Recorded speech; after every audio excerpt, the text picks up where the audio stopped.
Araw nga pala ng Friday ngayon kaya lalabas kami kasi family day nila pero ng araw na yan bad trip talaga ako sa alaga ko. Paano ba naman ang hilig talaga sa rush hour? Kung kailan nila susuotin saka pa nila magpaplansya kaya yan dinala ko ng buong top sa kanya kasi sinabi ko ng basa ayaw maniwala. Kaya sa sobrang bad trip ko ayun hinatid ko na sa kanya. Kahit basa pa. Hindi nga ganun yung mga amo ko pero yung mga anak niya naku sobra talaga. Kaya kailangan ko talagang habaan talaga ang pasensya ko sa mga batang yan. At nang pagkababa ko pala yan sa kusina hindi ko rin alam pala nagkarat naman pala yung alaga kong babae dyan. Kaya ayan, ang dami ko tuloy hugasin. Kaya minsan kahit gaano kahaba yung pasensya ko uubos din naman talaga sa pasaway ng mga batang to. Kasi ganyan talaga yung mga pag-uugali nila na hindi talaga makuha-kuha sa kanila. Yun bang minamadali ka? Kung kailan nila sila aalis saka pa naggagawa ng kung ano-ano.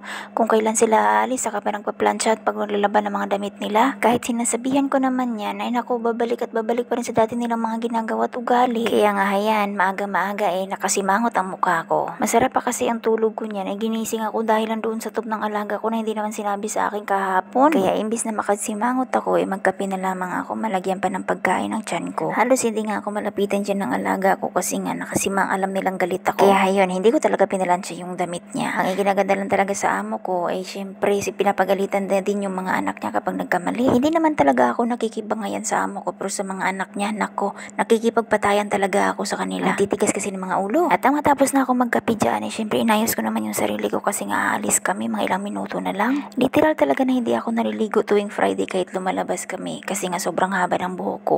Ang hirap niyang ibalot kapag basa. Hindi naman kasi pwedeng ilugay yung buhok ko dito. Kaya ayan, wibis pa lamang ng madaling araw talagang naliligo na ako before ako matulog. Para pagbalot ko ng buhok ko tuyo na siya, hindi na siya basa. Wala kasi akong dryer mga kaibigan. Blower pala, suwi. Nang matapos ko nang ayusin yung mukha ko dyan para mukhang tao naman ako, yung buhok ko naman yung aking inatupad. Diba? Kahit walang suklay-suklay, kahit ganyan na yan, hindi naman yan makikita. Kasi babalutin naman yan. Araw ng Friday, family day, yung iba naman ay yung day off natin mga kapwa OFW dito. Pero ako, hindi day off ko sa bahay na to, pero sa ibang bahay, hindi kasi doon ako magtatrabaho. Kailan pa kaya ako nito makakalabas, no? Nang mag-isa. Kasi nakakalabas na ako mag-isa dito kapag nagtatapon ako ng basura. Nang matapos na nga ako dyan makapag-lipstick para mamula-mula naman yung ating labi, syempre nagsuot ako ng abaya at ready to baba na. Kasi mas mabuting ako yung nauna at naghihintay sa kanila kaysa sa tawagin nila ako. Kaya see you tomorrow mga ka-enjoy. Until my next video ulit. And bye! O diba, ready to go run na. Nako, puyatan na naman to mamaya. Diyos mio.